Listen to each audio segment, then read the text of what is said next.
We found several local leaders eager to defend Givaudan at first, many of them calling the company a good neighbor in Clifton. For this next story, troubleshooter Ward Jollis reports some of them have now changed their mind.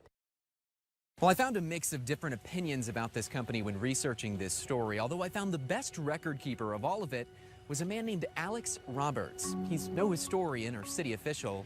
He's just a resident whose peaceful existence has been ruined, he says, by the neighbor next door. If there's one person that's kept a close eye on D.D. Williamson and Givaudan over the past few years, it's furniture designer Alex Roberts. He hasn't had much of a choice. You can see the factory from his backyard. You can kind of see where that red flag is.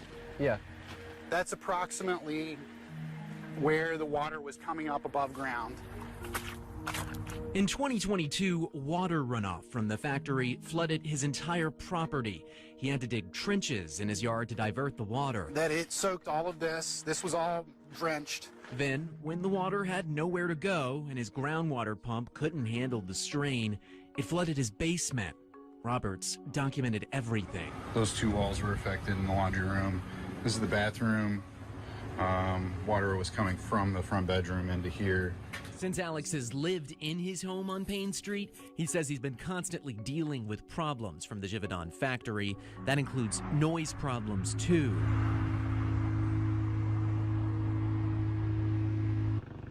$8:15 at night.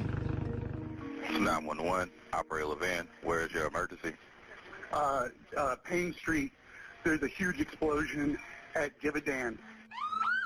So on the afternoon of November 12th, when the Givaudan factory had just exploded, Roberts knew exactly what had happened and where. Where? Givaudan Manufacturing. Used to be DDW Color House. There's smoke all over the neighborhood. I can smell it. It shook my entire freaking house, man.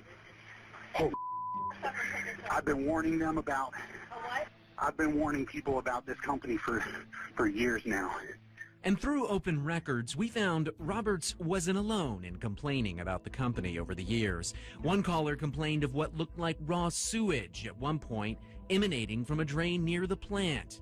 Another complaint from 2023 details a, quote, brown sticky substance coating vehicles and property just across the street from Givaudan. So we were surprised to learn when looking through emails between community leaders that they often referred to Givaudan as a, quote, good neighbor. So they've always been very integrated into our neighborhood and been part of us.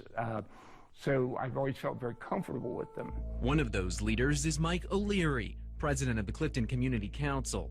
He says until we provided him with documents showing evidence of past incidents at the plant, he had no idea they had ever happened. What we've discovered with the open records information that Wave 3 has provided us is perhaps the operations inside the plant were not as smooth as we had thought it would be. And that's what is disturbing to us. O'Leary is referring specifically to the 2018 and 2019 incidents, the ones where the plant was evacuated due to an overheated cooking vessel that could have exploded. Eerily similar precursors to the explosion in November. Fire department showed up. They've got the incident report that I've seen, but they did not evacuate the neighborhood, nor was Lynn's alert sent out for us to shelter in place or to evacuate. Why do you think that is? Why do you think that is that they never notified anybody? I don't know. You can even see a little bit of the dye staining right here. This is one of the windows that got blown out. Roberts thinks it's about money and the tax dollars the company contributes to the city. We asked to see that information, but it's not subject to open records law. This company contributes more monetarily to the community than I ever will. So from a political standpoint, they have more importance than me, the resident. The company eventually paid Roberts back for the water damages to his basement in 2022.